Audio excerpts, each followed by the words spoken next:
imali smo priliku da čujemo predavanja istraživača iz Evrope i iz Crne Gore. A kao gost na našem festivalu je i zemlja, jedan od lidera u inovacijama i tehnologijama, a to je Japan. Pa da pogledamo sljedeći prilog.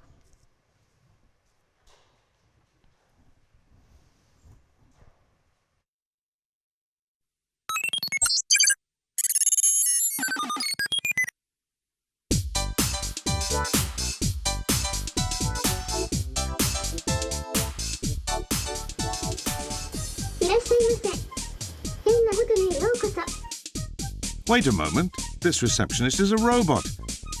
And it's not just her. Welcome to the Hanel Hotel. If you want to check in, please press 1. The name of the hotel means innovation and change. It's mostly run by robots of all shapes and sizes. This porter robot will take care of your luggage. Robots keep the carpets clean. In your room, a concierge robot is there to help.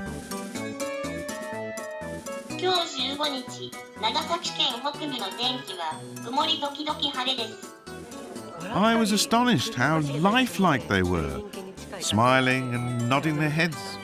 It all feels very odd. Some of the robots don't just look human, they're specially designed to feel human. And it works. The hotel is very popular. So, what's the secret? It's all about quality. We didn't want robots that look like people but still give off a cold robotic feeling. A major goal when we designed these was to create the impression that you were talking to another human being. It will soon be common for people and robots to live and work together. In this museum, you can see the cutting edge of humanoid robot designs.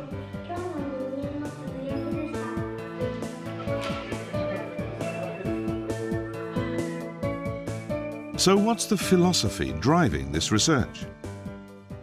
When robots they live together with us, not just the words are important, but also to deliver emotions or for the robot to be able to read the emotional state of the speaker.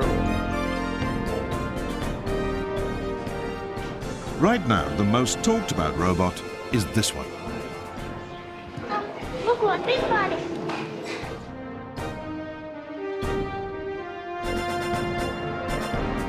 Pepper, launched in 2014, is the first ever robot able to recognize human emotions.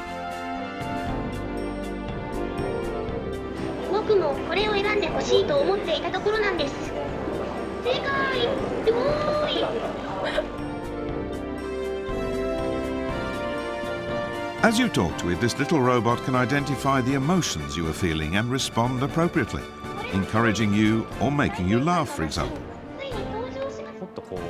Pepper can answer many more of the questions customers are likely to ask. Of course, it doesn't have the full human range, but it can recognize and express many different emotions. People enjoy communicating with Pepper and like the way it helps them choose what to buy. The evolution of humanoid robots has now reached the point where they're more than just fun to play with. They can be relied on as partners, and the day is approaching when robots like this will take over many of our tasks.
Each year, technology advances and virtual characters become ever more impressively realistic. Hatsune Miku took the idea mainstream in 2007. The live concerts of this virtual singer attracted large crowds of devoted fans. Online, virtual characters now host video and music streaming channels.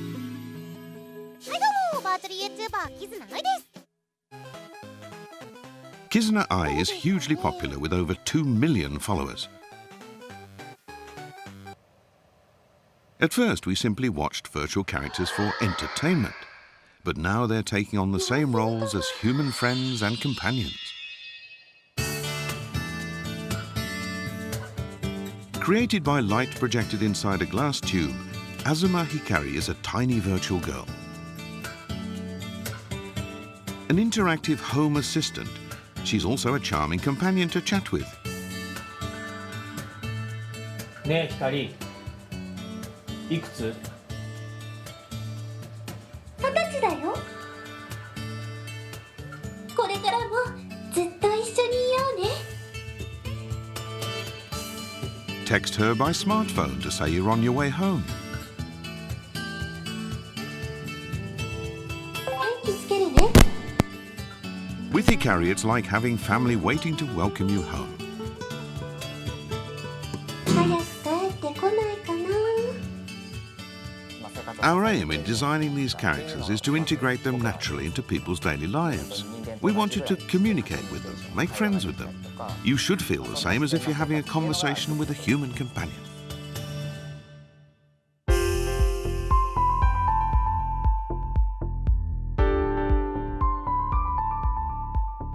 This is Saya.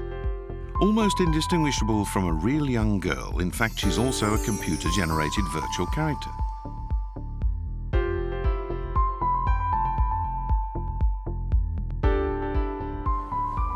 Saya was created by husband and wife team Teruyuki and Yuka Ishikawa. You know how moving it can be to see an innocent young girl in real life? We wanted to create a virtual version of that perfect ideal. To achieve Saya's beautifully lifelike skin tones, they used over 50 color layers. The average human head has about 100,000 hairs, and so does Saya. Each hair is drawn individually by hand. The eyes are the most important part of the face, and they went to extreme lengths to make Saya's eyes as realistic as possible. You can't see the inside of her eyeballs, but even there, each interior muscle is accurately reproduced. How realistic could we make her eyes? How to make them look alive and not dead? It took every last bit of our skill and technique to ensure she doesn't seem artificial in any way. On the surface, Saya now looked perfectly human. To make her act like a real person, they also needed to give her virtual intelligence and emotions. The first step was to give Saya the ability to recognize people's facial expressions. Smile at her and she'll smile back. Look stern and Saya will avoid your gaze. Saya can respond to a wide range of emotions. When used in signage or on mobile devices, such virtual characters can actually make our interactions with computers feel more human. From tourist information centers to nursing homes, this technology will soon be adding to the quality of life in many fields. Japanese virtual characters continue to evolve, and the more human these partners become, the better they can help us enjoy life.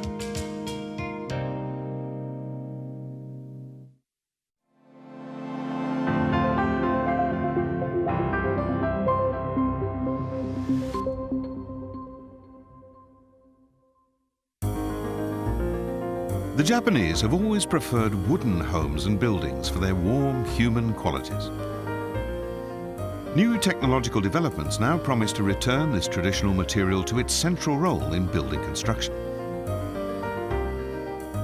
The concern with wood has always, of course, been fire. Buildings must be resistant to the fires that often occur after disasters like earthquakes. Finally, cutting-edge Japanese technologies can now bring wooden materials that won't catch fire. It looks like water, but this is in fact glass, liquefied by a special process.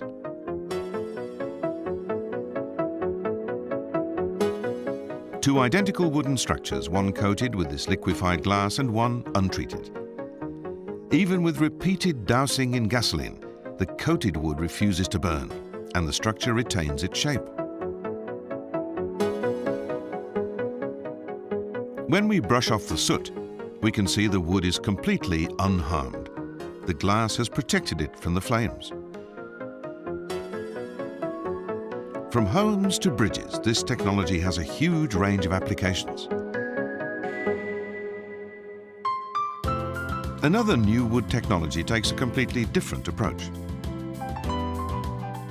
This concert hall is in Yamagata in the northeastern Tohoku region. It seats 1,400 and has been officially recognized as the world's largest concert hall built out of wood. Structures designed for large numbers of people are required to safely resist fires. Kazuyoshi Kimura runs the local Yamagata company that developed the technology that made this possible. Their idea was to protect the structural integrity of supporting wooden pillars with a layer that prevents the fire attacking their core. Japan's culture of wood buildings inspired this technology that I hope will encourage wooden construction worldwide. Kimura's pillar has 3 layers.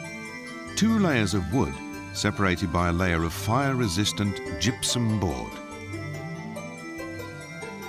Around the structural wooden pillar at the core is wrapped a layer of gypsum board containing about 20% water.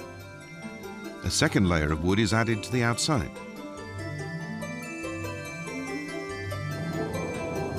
In a fire, first the outer wooden layer completely burns off.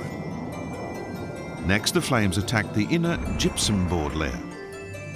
However, the high temperature causes the moisture in the gypsum board to evaporate as steam. As long as steam is being produced, the functional inner wooden core is protected.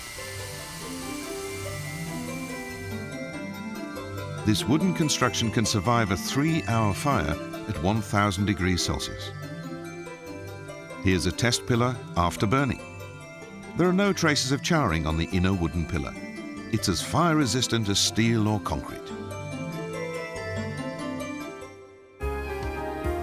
This lets us use wood to build structures that until now could only be made safely from steel or concrete. These new Japanese technologies could safely bring back the comfort and human touch of wood to buildings around the world. Wooden buildings simply feel nicer and more friendly to be in.